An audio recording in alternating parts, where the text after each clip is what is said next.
Oi, meu nome é Larissa e hoje eu vou falar sobre o movimento das plantas. Os vegetais, ao contrário do que muitos pensam, apresentam sim certos movimentos. Os seres vivos precisam regular suas atividades de acordo com o mundo ao seu redor. Uma vez que as plantas terrestres são sésseis, elas precisam efetuar ajustes no seu corpo, em resposta a uma ampla faixa de alterações no ambiente externo. Essa capacidade é traduzida principalmente por alterações apresentadas nos padrões ou nos movimentos de crescimento. Os movimentos de crescimento são classificados em duas categorias básicas: os movimentos orientados, que são o tropismo, e os movimentos não orientados, o nastismo. O tropismo é o crescimento direcional de uma planta em resposta a algum estímulo externo. Denominamos de positivo o tropismo no qual o crescimento ocorre em direção ao estímulo e de negativo aquele que acontece em direção contrária a esse estímulo. E existem diferentes tipos de tropismo. O fototropismo é o crescimento em resposta à luz e acontece por causa da redistribuição da auxina para o lado sombreado, o que promove o alongamento celular.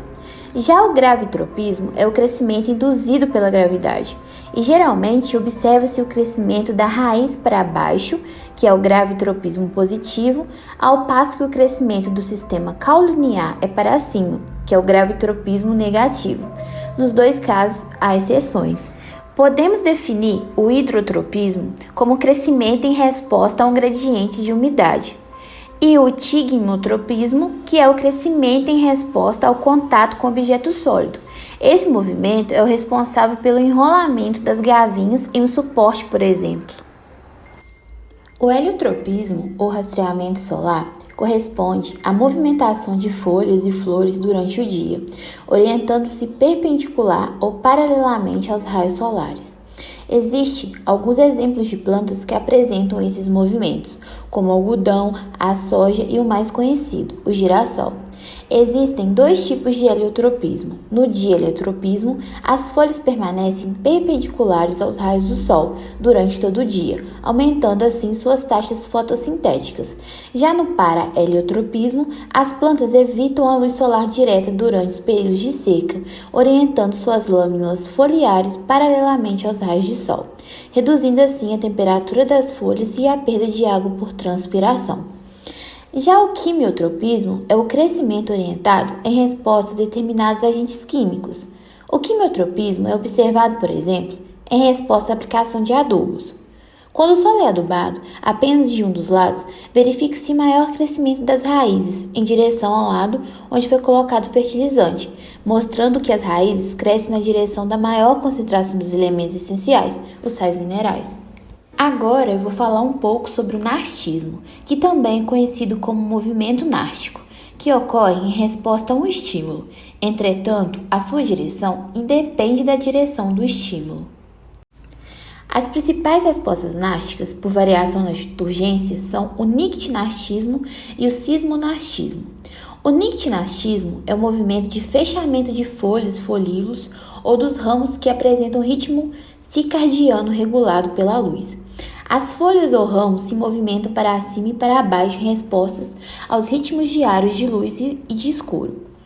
Já o sismonastismo é caracterizado por movimentos násticos resultantes de estimulação mecânica. Esses movimentos são exemplificados principalmente pelo comportamento da planta conhecida como dormideira ou sensitiva, cujos folíolos ou às vezes as folhas inteiras se fecham muito rapidamente em resposta ao toque, vibração, estímulo térmico ou elétrico.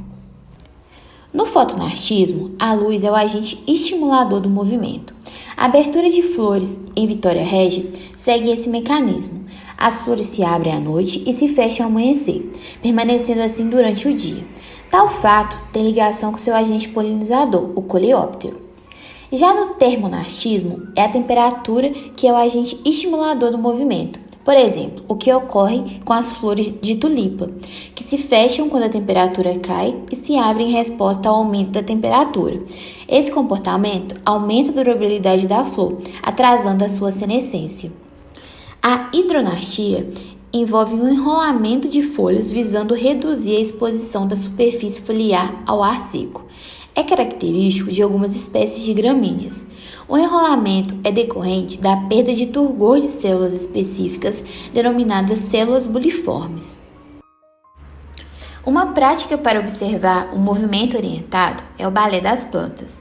Para essa prática, vamos precisar dos seguintes materiais: um copo descartável, um chumaço de algodão esterilizado, 2 ou 3 grãos de feijão, água. Umedeça o algodão em água e o coloque forrando o fundo do copinho. Coloque 2 ou 3 grãos de feijão sobre o algodão. Vá molhando o algodão para que fique sempre úmido e o mantenha em um lugar bem iluminado. A partir do terceiro dia, é possível notar que o feijão começa a germinar. O vaso deverá ser colocado deitado em um lugar que incida a luz, por exemplo, uma janela.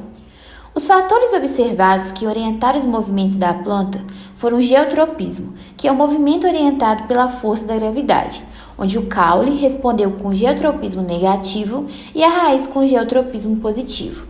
Outro movimento observado foi o fototropismo, que é a resposta dada pela planta em resposta ao estímulo luminoso, logo onde estava em um local onde recebia a luz solar constante.